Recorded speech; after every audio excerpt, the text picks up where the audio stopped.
A shout out to my latest subscriber, Pixelated Builder, who asks, how are you making money trading Bitcoin?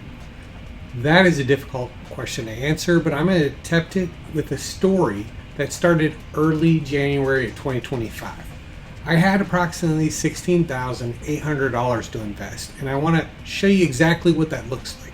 Now, this is a combination of selling puts and calls, which is options. If you don't understand options, that's fine.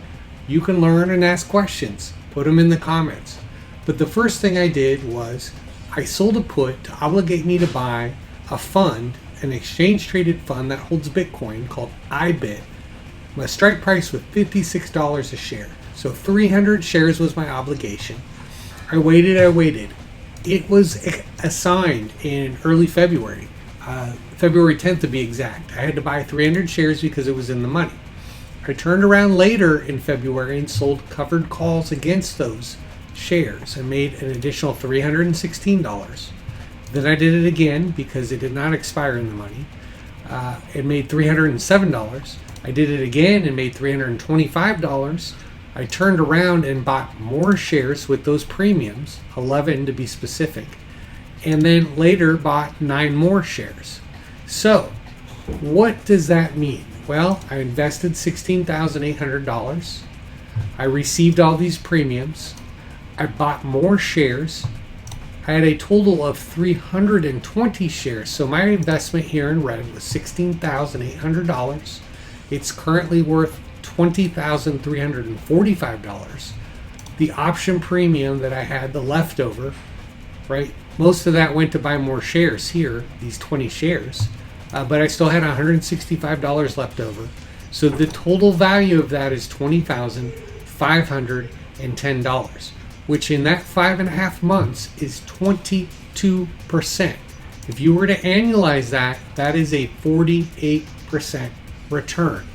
Now, that is the reason I'm doing these videos, and it's made me reprogram my brain.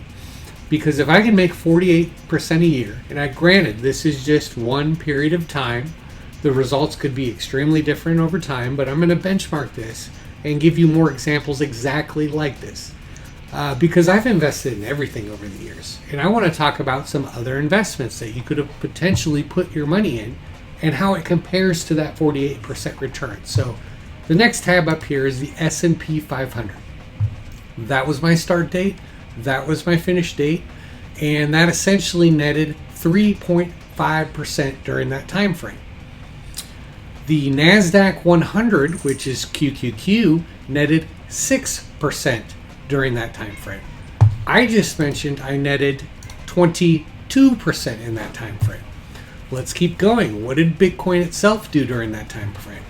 7.34% compared to my 22%. Now, I have invested in real estate. I own a beautiful home down in Florida, but I can tell you, I did not get those type of returns on my home in Florida. We've owned it 20 years. I'm going to drag this over and actually show you a picture of it. Now I have renters in there, but I still have insurance, taxes, maintenance. I had to throw a new roof on this thing. It just goes on and on. The air conditioner just died on it recently. That was a good $14,000. Yes, I'm profitable on it, but I'm not pulling a 48% annual return. What else have I invested in over the years? Well, gold. This is a 1 ounce buffalo. It's approximately $3,400 right now.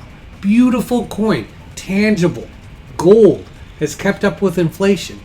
Is that keeping up with 48%? I'm just going to pause for a second because I'm being attacked by this one right here. Yeah. So if you hear some meowing, that's what's going on. Now, let me pull this up. I literally have $10,000 worth of gold right here. This is a Canadian maple leaf. Beautiful, beautiful coin. Will it go up in value? Certainly. Right? Here's another one. That's a American Eagle. Beautiful coin. Is it keeping up with Bitcoin? Absolutely not. And when you layer options against it, not even close. Now, Bitcoin is extremely liquid. I can close these options out tomorrow. I can open new ones. Commissions are low. What happens when I buy this? The people that sell it to me have to make a large premium. Then later down the road, when I get rid of this, I'm going to have to pay another premium. With Bitcoin, I think I'm paying about 45 cents per option to control 100 shares of IBIT. Huge difference. So I will talk about this more later as I'm getting attacked. What in the heck is happening right now? Let me pull up another one. Now, I actually use Bitcoin. This is my car, but this is not my actual car. This is an internet picture. I used that Bitcoin money and literally bought a Tesla when Tesla was accepting Bitcoin, or near. I had to cash out of Bitcoin. It's a long story, but beautiful car. I love it to death. But if I had not bought this Tesla, the money would be worth about $120,000 for what I paid for this Tesla. Now, this car is worth about $18,000 to $19,000 now. Depreciating asset, regardless of what Elon Musk says. I'm going off on a tangent here, but let me say, it's making me rethink everything. And when I say I'm cashing out my assets and putting it into Bitcoin, there's a reason. And that is what I'm going to document over time, year after year. I want to show you what that looks like. I want you to learn from my potential mistakes, to get attacked by this cat. And we're going to press on. So with that, something's going on down here. I need to wrap this up and start over tomorrow. But with that, have a good night, and hopefully I can keep that gravy train going.